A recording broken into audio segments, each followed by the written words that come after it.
Hello everyone, welcome to Current Affairs MCQs program. Let's begin with previous day's practice question. Question was, consider the following statements about the Kavach system. 1. It is a gap signaling train control system launched in 2020 with anti-collision features developed by the Defense Research and Development Organization. 2. It adheres to Safety Integrity Level 4 standards and acts as a vigilant watchdog over the existing signaling system. Which of the statements given above is or are not correct? Only one, only two, both one and two, or neither one nor two? The correct answer is option A, only one.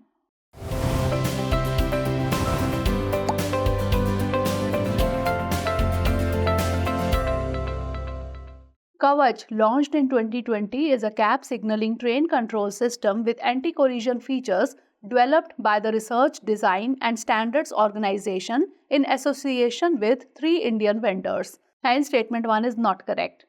It has been adopted as the National Automatic Train Protection System.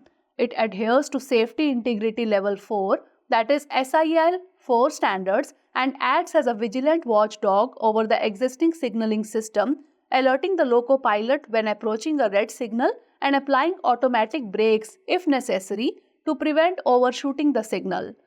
Hence, statement 2 is correct. Kavach aims to secure India's extensive railway network of over 68,000 km, but only 1,500 km are currently equipped with the system since its initial rollout. It cost Rs 50 lakh per kilometer for trackside installation and 70 lakh rupees per train. Hence, option A is the correct answer. Now let's begin today's episode. First question is, consider the following statements regarding the Production Linked Incentive, that is PLI scheme. 1. Launched in March 2020, the PLI scheme was conceived to scale up domestic manufacturing capability accompanied by higher import substitution and employment generation. 2. At present, the scheme covers 14 industrial sectors. 3. Under the scheme, domestic companies receive financial rewards for manufacturing in India based on a percentage of their revenue over up to 10 years. Which of the statements given above is or are correct? 1 and 2 only, 2 only, 3 only, or 1, 2 and 3. The correct answer is option A, 1 and 2 only. Production Linked Incentive, that is PLI scheme. Launched in March 2020, the PLI scheme was conceived to scale up domestic manufacturing capability accompanied by higher import substitution and employment generation. Hence, statement 1 is correct. The scheme initially targeted 3 industries, namely mobile and allied component manufacturing, electrical component manufacturing, and medical devices. Later, it was extended to 14 sectors. Hence, statement 2 is correct. In the PLI scheme, domestic and foreign companies receive financial rewards for manufacturing in India based on a percentage of their revenue over up to 5 years. Hence, statement 3 is not correct. Hence, option A is the correct answer. Next question, consider the following statements regarding Serow. 1. Himalayan Serow is known to be found in the eastern, central and western Himalayas but not in the Trans-Himalayan region. 2. Himalayan Serow is under the threatened category of the IUCN Red List. 3. Recently, photographic evidence of the mainland Serow was captured in western Assam's Raimona National Park. Which of the statements given above is or are correct? 1 and 2 only, 2 only, 1 and 3 only, or 1, 2 and 3. The correct answer is option C, 1 and 3 only. Himalayan Serow, a subspecies of mainland Serow, are typically found at altitudes between 2000 meters and 4000 meters. They are known to be found in the eastern, central and western Himalayas but not in the Trans-Himalayan region. Hence, statement 1 is correct. Himalayan Serow is under the vulnerable category of the IUCN Red List. Hence, statement 2 is not correct. The mainland Serow's habitat is across the India-Bhutan border with Phipsu Wildlife Sanctuary and the Royal Manas National Park in Bhutan. Recently, the Assam Forest Department and conservationists have documented the first photographic evidence of the mainland Serow, that is Capricornus sumatrensis thar in western Assam's Raimona National Park. Hence, statement 3 is correct. Hence, option C is the correct answer.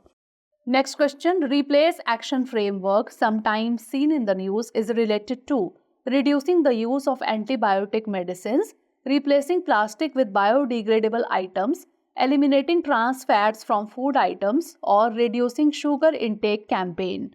The correct answer is option C, eliminating trans fats from food items. Replace framework of WHO provides 6 strategic actions to ensure the prompt, complete, and sustained elimination of industrially produced trans fats from the food supply. Review dietary sources of industrially produced trans fats and the landscape for required policy change. Promote the replacement of industrially produced trans fats with healthier fats and oils. Legislate or enact regulatory actions to eliminate industrially produced trans fats. Assess and monitor trans fat content in the food supply and changes in trans fat consumption in the population. Create awareness of the negative health impact of trans fats among policymakers, producers, suppliers, and the public, and enforce compliance with policies and regulations. Hence, option C is the correct answer. Next question, consider the following statements related to currency swap agreements. 1. They are undertaken to address short-term foreign exchange liquidity needs. 2. These swap operations do not involve any exchange rate risk. 3. The RBI can offer a swap arrangement up to a total of $10 billion under the SARC swap facilities. How many of the above statements is or are correct? Only one, only two, all three, or none? The correct answer is option B, only two. A currency swap agreement between two countries is a contract to exchange currencies with predetermined terms and conditions for liquidity support. Central banks and governments engage in currency swaps with foreign counterparts to meet short-term foreign exchange liquidity requirements or to ensure adequate foreign currency to avoid the balance of payments crisis till longer arrangements can be made. Hence, statement 1 is correct. These swap operations carry no exchange rate or other market risk as transaction terms are set in advance. Hence, statement 2 is correct. The RBI can offer a swap arrangement with an overall corpus of $2 billion. Hence, statement 3 is not correct. Hence, option B is the correct answer. Next question, consider the following statements related to marine mineral resources found in the Indian Ocean. 1. Polymetallic sulfides are found in the Carlsberg Ridge. 2. Cobalt-rich ferromanganese crust are found in the Aphanici-Nicotian seamount. Which of the above statements is or are correct? Only one, only two, both 1 and 2, or neither 1 nor 2? The correct answer is option C, both 1 and 2. Recently, India submitted 2 applications for exploration in the international seabed area of the Indian Ocean. Polymetallic sulfides in the Indian Ocean Ridge, that is Carlsberg Ridge, hence statement 1 is correct. Cobalt-rich ferromanganese crust of the Aphanici-Nicotian seamount in the central Indian Ocean, hence statement 2 is correct. Currently, India holds 2 contracts for exploration in the Indian Ocean, polymetallic nodules and sulfides in the central Indian Ocean basin and ridge. Hence, option C is the correct answer. Next question, the anti-profiteering clause in the Goods and Services Tax, that is GST framework, is designed to ensure that businesses charge prices lower than MRP to consumers, prevent businesses from going into recession, ensure that the benefits of tax rate reductions are passed on to consumers, or allow businesses to prevent double taxation. The correct answer is option C, ensure that the benefits of tax rate reductions are passed on to the consumers. The anti-profiteering clause in the Goods and Services Tax framework is designed to pass on any tax cut gains to customers. It ensures that any reduction in the rate of tax on any supply of goods or services or the benefit of input tax credit is passed on to the consumers by way of a commensurate reduction in prices. The clause mandates that businesses must adjust their prices to reflect these benefits, thereby ensuring that consumers receive the intended advantages of GST reforms. Hence, option C is the correct answer. Next question, regarding Deputy Speaker of the Lok Sabha, consider the following statements. 1. By convention, if the Speaker is from the ruling party, the Deputy Speaker is from the opposition. 2. If the position of the Speaker is vacant, the duties of the office of Speaker shall be performed by the Deputy Speaker. 3. Till date, no Deputy Speaker has performed the role of a Speaker. How many of the statements given above is or are correct? Only one, only two, all three, or none? The correct answer is option B, only two. The Deputy Speaker of the Lok Sabha is the second highest ranking authority of the Lok Sabha. By convention, if the Speaker is from the ruling party, the Deputy Speaker is from the opposition. Hence, statement 1 is correct. According to Article 95, subsection 1, if the position of the Speaker is vacant, the duties of the office of Speaker shall be performed by the Deputy Speaker. Hence, statement 2 is correct. In 1956, the first Speaker, G.V. Mavlankar, died before his term ended, leading to Deputy Speaker M. Ananthashayanam Iyengar filling in for the remaining term from 1956 to 1957 in the Lok Sabha. Hence, statement 3 is not correct. Hence, option B is the correct answer. Next question. In recent years, Kenya, Zambia and Ghana caught international attention for which one of the following reasons is common to all of them? Discovery of rich deposits of rare earth elements, establishment of Chinese military bases, successful military coups, or high foreign debts. The correct answer is option D, high foreign debts. Foreign debts. Kenya owes $80 billion in domestic and foreign debt. Its debt stands at 68% of GDP, well above the World Bank and IMF's recommended maximum of 55%. Zambia faced challenges in repaying its international dollar-denominated government bonds known as Euro bonds. Its external debt was almost $17 billion on June 30, 2021. Ghana defaulted on most of its $30 billion external debt. 76% of Ghana's external debt is held by commercial lenders, including bondholders such as BlackRock, an American multinational investment company. Hence, option D is the correct answer. Next question. Consider the following. 1. Quantum technology. 2. Semiconductors. 3. Defense industrial cooperation. 4. Commercial space opportunities. How many of the above mentioned technologies are covered under the US-India Initiative on Critical and Emerging Technology? Only 1, only 2, only 3 or all 4? The correct answer is option D, all 4.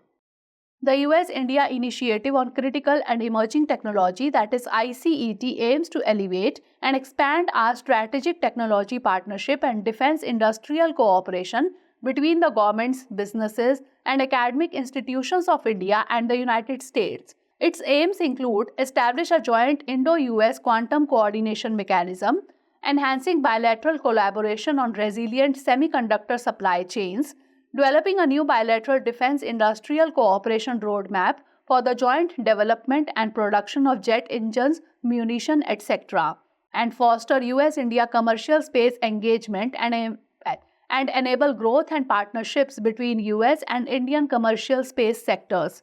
Hence, option D is the correct answer. Last question. Consider the following statements regarding bilateral investment treaties, that is BITs. Statement 1. They are integral to encouraging foreign direct investment and fostering economic growth. Statement 2. They protect investments by preventing undue interference with the foreign investors' rights.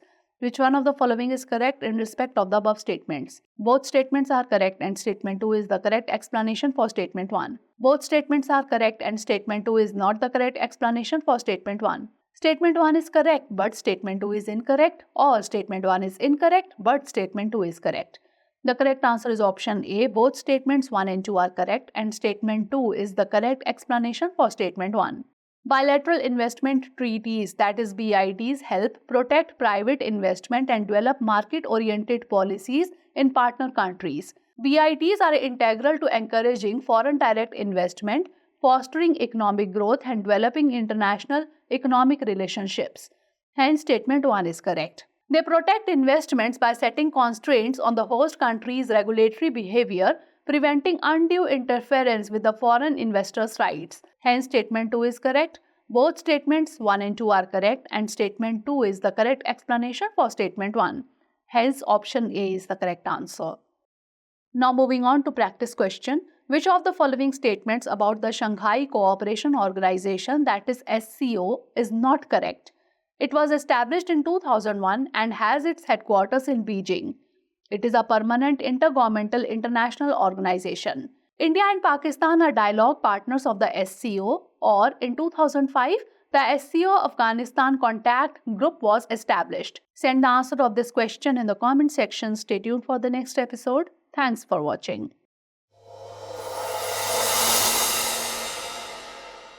For more informative content, like, share and subscribe, and do not forget to press the bell icon to get the notifications.